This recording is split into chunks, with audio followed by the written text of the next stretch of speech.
Durant ce cours, nous allons réviser ensemble le contenu de la quatrième partie de la forme de la lance avec Monsieur Huang.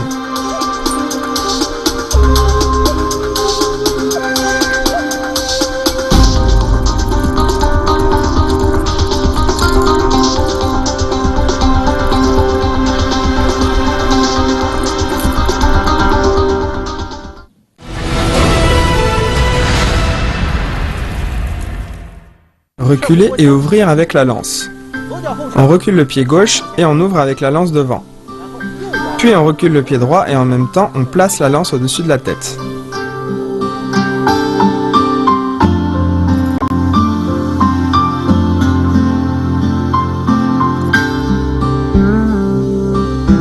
Ouvrir avec la lance fait partie des attaques. On l'utilise principalement pour se défendre en dessous des genoux ou au-dessus des épaules ou pour donner le champ libre à une attaque.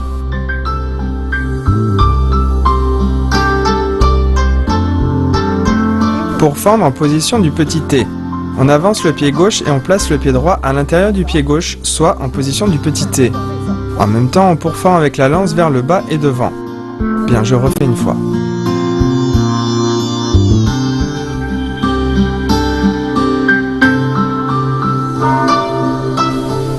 Attention, lors de pourfendre en position du petit T, il faut pourfendre avec force, force qui doit atteindre la pointe. Pourfendre en revers en position du pas vide. On avance le pied droit devant à droite. En même temps, on saute vers la droite et on pourfend vers le bas. Faire en position du pas vide.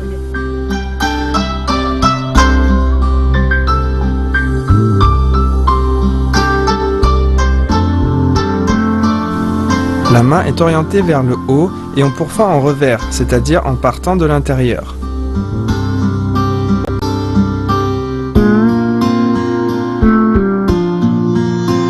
Levez le genou et tirez la lance. On tourne le corps à gauche, on ouvre les bras et en même temps on lève le genou en position sur un pied. Bien, je le refais une fois.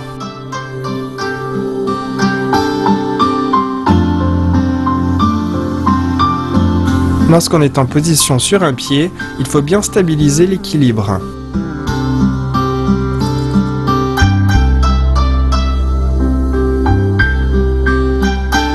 Piqué en bas en pas sauté.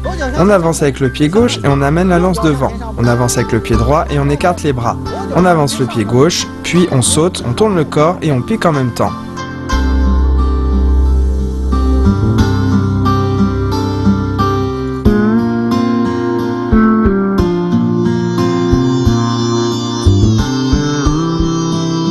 Lors de la pratique de ce mouvement, il faut bien garder l'équilibre.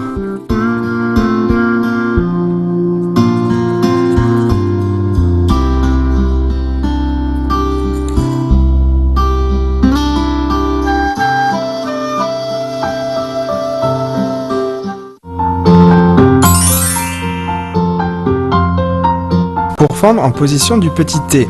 Lorsqu'on pourfend en position du petit T, le bras gauche ne doit pas être trop plié. Il doit rester quasiment tendu, légèrement plié.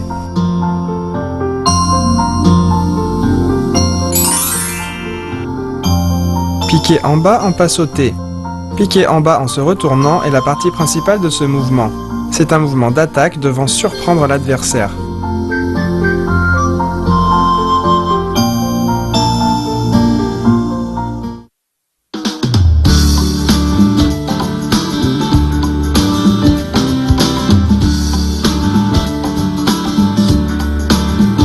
Outre la pratique individuelle de la lance, on peut également pratiquer avec des partenaires utilisant d'autres armes. Il existe ainsi un type de forme de wushu appelée forme combinée. Elles sont principalement faites de mouvements d'attaque et de défense. Pour éviter les blessures accidentelles, les pratiquants doivent laisser suffisamment de temps et d'espace à l'autre pour esquiver.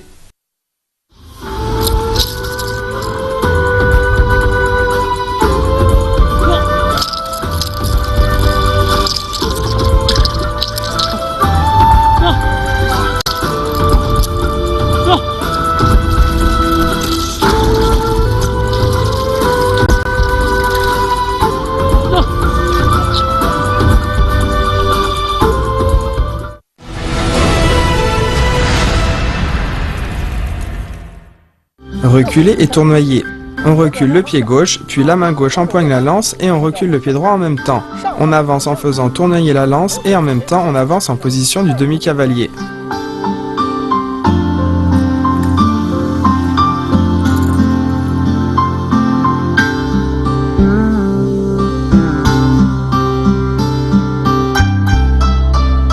Attention, lors du tournoiement, il se fait au-dessus de la tête, on l'appelle aussi nuage.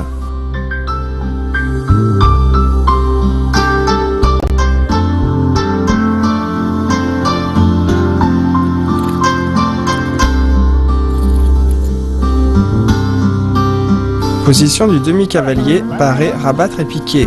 On barre, on rabat et on pique en position de l'arc. Barrer, rabattre et piquer en position de l'arc. Barrer, rabattre et piquer en position de l'arc.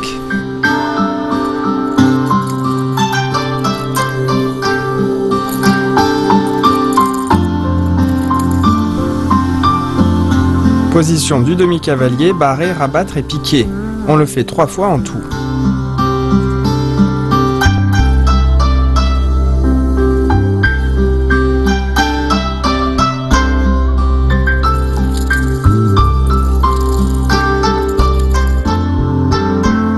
Tourner le corps et pour fendre. On tire la lance vers soi, on tourne le corps à droite et on pique vers le bas à droite. En même temps, on crochette le pied gauche sur l'autre jambe. Puis on pose le pied gauche à l'arrière et on pique vers le haut de manière oblique. Bien, je le refais une fois.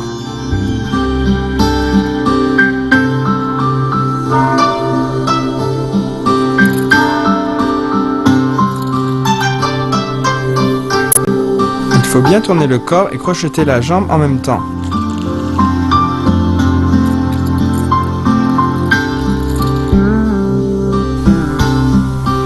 Fermeture, on transfère le poids du corps sur la jambe gauche, on amène le manche vers l'avant et la pointe vers l'arrière, puis on lève la jambe droite et on recule. On pose le manche au sol, en même temps le pied gauche rejoint l'autre pied et on pousse avec la paume vers la gauche. À la fin, on joint les pieds devant et on ferme la forme. Bien, je le refais une fois, regardez bien.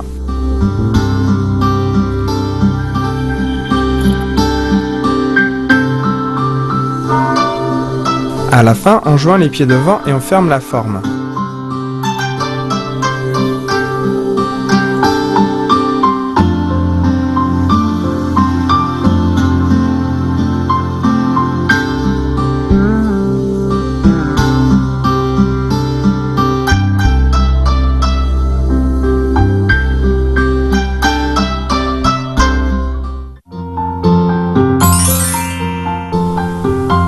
Tourner le corps et pour fendre.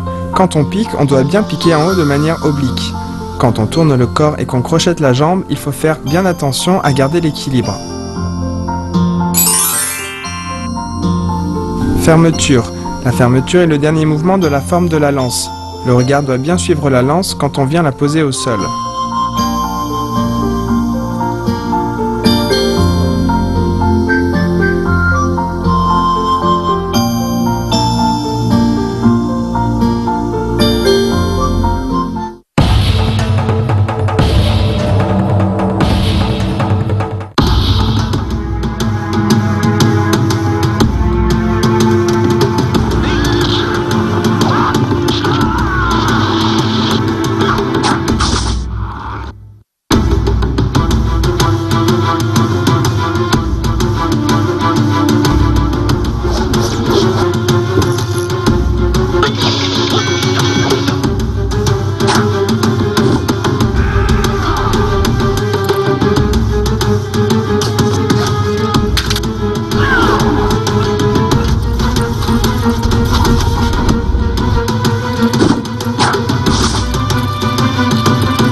À présent, revoyons l'ensemble des mouvements de la dernière partie de la forme.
venons de réviser les mouvements de la quatrième et dernière partie de la forme. Maintenant, enchaînons-les.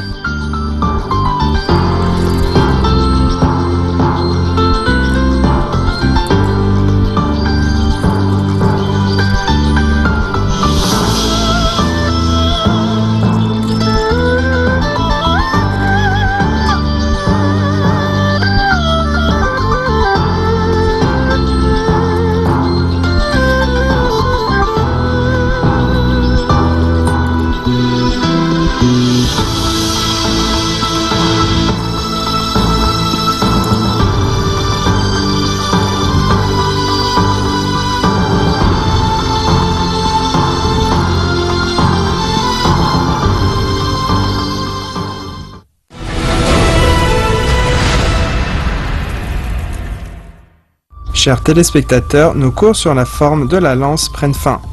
Nous vous attendons pour de nouveaux cours de Kung Fu. Au revoir.